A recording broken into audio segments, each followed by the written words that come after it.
শেখ, আরেকটা বিষয় আমরা লক্ষ্য করছি, সেটা হচ্ছে প্রেসিডেন্ট ইব্রাহিম রাইসির মৃত্যুর পরপরই অনেকে শোকাহত হয়ে শোক প্রকাশ করছেন। কেউ ইন্না লিল্লাহ লিখছেন, কেউ বা আল্লাহ তাকে জান্নাতবাসী করুক এরকম দোয়া করছে।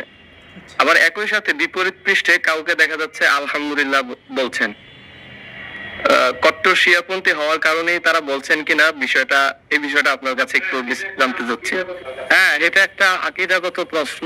এবং আসলে বাংলা গেলে তো হুজুগে বাঙ্গাল। এই দেশে তো আমরা এমনও শুনি অনেকে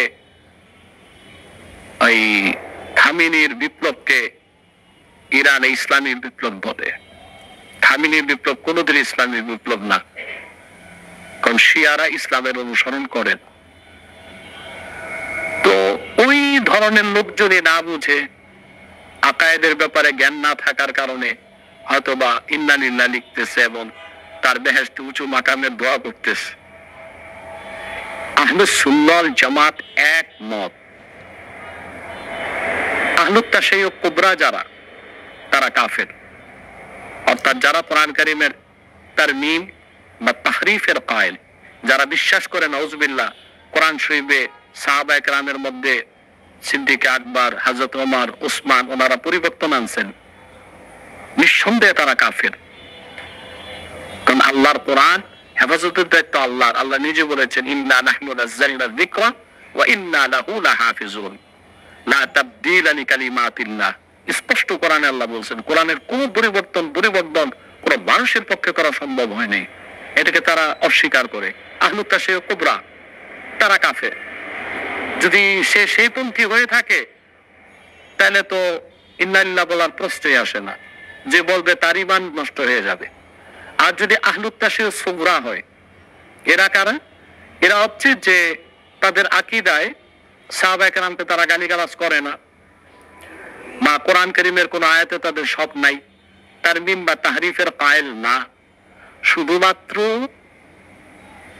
হযরত আবু বকর, হযরত ওমর, হযরত উসমানের উপর হযরত আলীর ফজিলত প্রমাণ করতে চায়, ফাওকিয়ত। তাদেরকে আমরা বেদাতি বলি, আহলুত তাশাইয়ুক সুগরা। সে যদি সেই পন্থীও হয়ে থাকে তবু ইন্না লিল্লাহ বলার কোন সুযোগ। এরপর আবার বলা হয়ে থাকে যে প্রেসিডেন্ট সাদ্দাম হোসেন সহ সিরিয়ার যে সকল শিশুদের উপর, নারীদের উপর নির্যাতন, হত্যাযজ্ঞ চালানো হয়েছিল, তার পিছনে ইরানের প্রেসিডেন্ট ইব্রাহিম রাইসির হাত ছিল।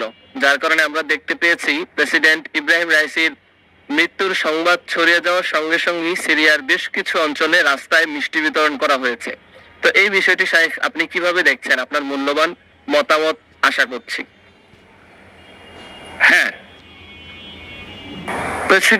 ইরাকে প্রেসিডেন্ট সাদ্দাম হোসেনের মৃত্যুর পিছনে এবং ঈদের দিন আরব বিশ্বে মুসলিমদের পক্ষে সিংহপুরুষের ভূমিকা পালন করতে প্রেসিডেন্ট সাদ্দাম হোসেন। সে সাদ্দামের ফাঁসির রায় কার্যকর করছে শিয়া বিচারপতিরা। বর্তমানে ইরাক এটা এখন সুন্নিদের হাতে নাই, সবকিছুর পিছিয়ে রাইসির হাত ছিল। এবং সে যখন এই কাজগুলো করছে, তখন সে বিচারপতি ছিল তেহরানে। অতএব প্রেসিডেন্ট সাদ্দামের ভক্ত যারা তার যে মিষ্টি বিতরণ করে থাকে, ওটা তো তাদের ব্যক্তিগত বিষয়ে চলে যায়। আমি বরাবরই বলেছি যে মধ্যপ্রাচ্যে মুসলমানদের সবচেয়ে বড় শত্রু ইসরায়েল, ইহুদিরা। ঠিক কুখ্যাত ইহুদি সম্প্রদায়, এটা সবচেয়ে বড় শত্রু মধ্যপ্রাচ্যে মুসলমানদের, আমাদের। তারপর মুনাফিক ও গাদ্দার, দ্বিতীয় সবচেয়ে বড় শত্রু হচ্ছে ইরান এবং শিয়ারা। এটা আমাদের মাথায় রাখতেই হবে। এটা মানুষ বাস্তবতা তো দেখতে পেয়েছে। বারবার ইরান হুঙ্কার দিচ্ছে যে ফিলিস্তিন অনুযায়ী হামলা হলে সর্বাত্মক যুদ্ধে জড়াবো, কিন্তু সে সর্বাত্মক যুদ্ধে জড়ায় নাই। ইসরায়েলের ভূখণ্ডে সে ততক্ষণ হামলা করে নাই যতক্ষণ সে নিজে হামলার শিকার না হয়েছে। যখন দামেস্কে তাদের কনসুলেট ভবনে হামলা করা হয়, তখন সে সরাসরি হামলায় জড়িয়েছে। তাও আমার মনে হয় টেলিফোনে কথাবার্তা বলে সমঝোতার ভিত্তিতে হামলা হয়েছিল।